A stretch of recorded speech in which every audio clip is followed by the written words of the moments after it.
मैं अपने सभी किसान परिवारों को, माताओं बहनों को बहुत बहुत शुभकामनाएं देता हूं। साथियों, पीएम किसान सम्मान निधि आज दुनिया की सबसे बड़ी डायरेक्ट बेनिफिट ट्रांसफर स्कीम बन चुका है। अभी तक देश के करोड़ों किसान परिवारों के बैंक खाते में 3.25 लाख करोड़ रुपए जमा हो चुके हैं। यहां वाराणसी जिले के किसानों के खाते में भी 700 करोड़ रुपए जमा हुए हैं। मुझे खुशी है कि पीएम किसान सम्मान निधि में सही लाभार्थी तक लाभ पहुंचाने के लिए टेक्नोलॉजी का बेहतर इस्तेमाल हुआ है। कुछ महीने पहले ही विकसित भारत संकल्प यात्रा के दौरान भी 1 करोड़ से अधिक किसान इस योजना से जुड़े हैं। सरकार ने पीएम किसान सम्मान निधि का लाभ पाने के लिए कई नियमों को भी सरल किया है। जब सही नीयत होती है, सेवा की भावना होती है, तो ऐसे ही तेजी से किसान हित के, जनहित के काम होता है। भाई और बहनों, 21वीं सदी के भारत को दुनिया की तीसरी बड़ी आर्थिक ताकत बनाने में पूरी कृषि व्यवस्था की बड़ी भूमिका है। हमें वैश्विक रूप से सोचना होगा, ग्लोबल मार्केट को ध्यान में रखना होगा।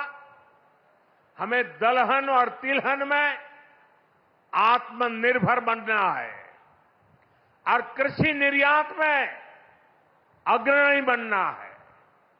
अब देखिए, बनारस का लंगड़ा आम, जौनपुर की मूली, गाजीपुर की भिंडी, ऐसे अनेक उत्पाद आज विदेशी मार्केट में पहुंच रहे हैं। वन डिस्ट्रिक्ट वन प्रोडक्ट और जिला स्तर पर एक्सपोर्ट हब बनने से एक्सपोर्ट बढ़ रहा है और उत्पादन भी एक्सपोर्ट क्वालिटी का होने लगा है। अब हमें पैकेज फूड के ग्लोबल मार्केट में देश को नई ऊंचाई पर ले जाना है और मेरा तो सपना है कि दुनिया की हर डाइनिंग टेबल पर भारत का कोई न कोई खाद्यान्न या फूड प्रोडक्ट होना ही चाहिए। इसलिए हमें खेती में भी जीरो इफेक्ट, जीरो डिफेक्ट वाले मंत्र को बढ़ावा देना है। मोटे अनाज, श्री अन्न का उत्पादन हो,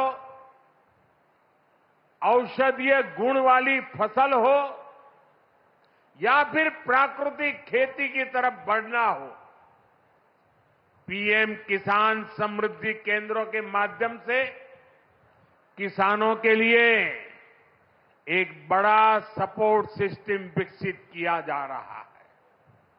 भाई और बहनों, यहां इतनी बड़ी संख्या में हमारी माताएं बहनें उपस्थित हैं।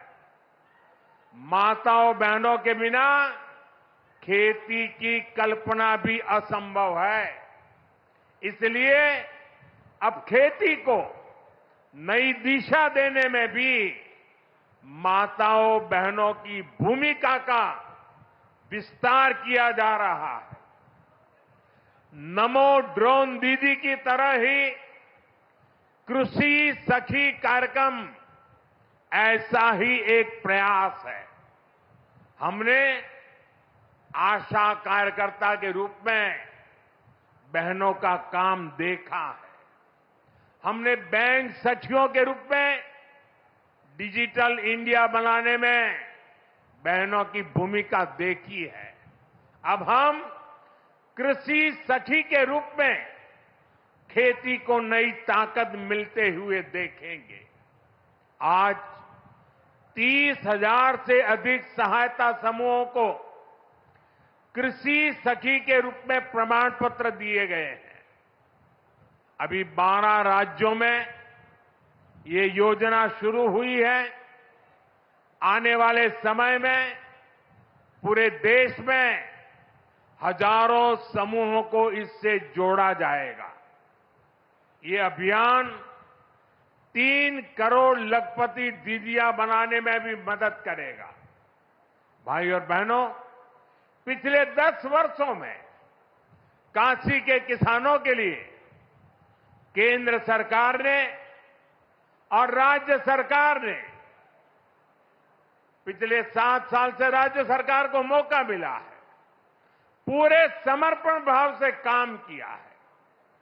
काशी में बनास डेयरी संकुल की स्थापना हो, किसानों के लिए बना पेरिसेबल कार्गो सेंटर हो, विभिन्न कृषि शिक्षा एवं अनुसंधान केंद्र हो या इंटीग्रेटेड पैक हाउस हो, आज इन सब के कारण काशी और पूर्वांचल के किसान बहुत मजबूत हुए हैं, उनकी कमाई बढ़ी है।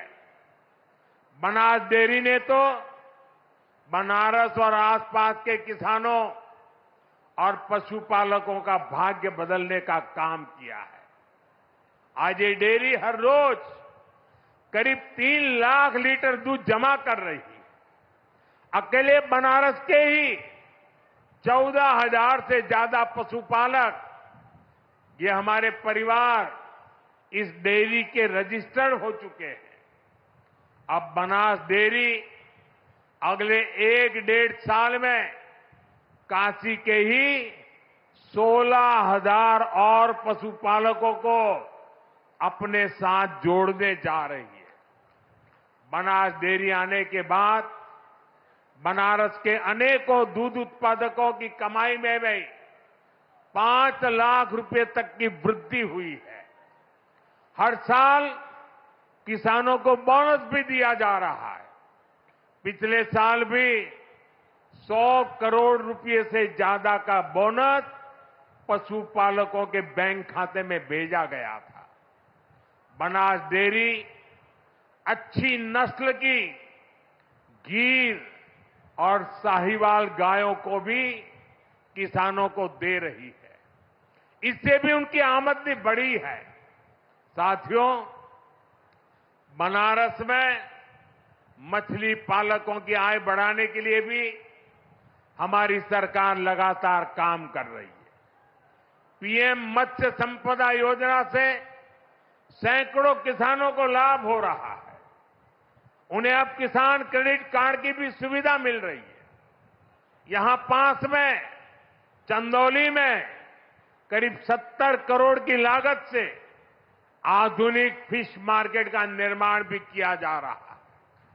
इससे भी बनारस के मछली पालन से जुड़े किसानों को मदद मिलेगी। साथियों, मुझे खुशी है कि पीएम सूर्यघर मुफ्त बिजली योजना को भी बनारस में जबरदस्त सफलता मिल रही है। यहां के करीब 40,000 लोग इस योजना के तहत रजिस्टर हुए हैं। बनारस के 2100 से ज्यादा घरों में सोलर पैनल लग चुका है। अभी 3,000 से ज्यादा घरों में सोलर पैनल लगाने का काम चल रहा है। जो घर पीएम सूर्यघर मुफ्त बिजली योजना से जुड़े हैं, उनमें से ज्यादातर को डबल फायदा हुआ है। उनका बिजली बिल तो 0 हो ही गया है, 2-3 हजार रुपये की कमाई भी होने लगी है। साथियों, बीते 10 सालों में बनारस शहर और आसपास के गांवों में कनेक्टिविटी का जो काम हुआ है, उससे भी बहुत मदद हुई है। आज काशी में देश के सबसे पहले सिटी रोपवे प्रोजेक्ट का काम अपने आखिरी पड़ाव तक पहुंच रहा है। गाजीपुर, आजमगढ़ और जौनपुर के रास्तों को जोड़ती रिंग रोड विकास का रास्ता बन गई है। फुलवरिया और चौकाघाट के फ्लाईओवर बनने से जाम से जूझने वाले बनारस के आप लोगों को बहुत राहत हुई है।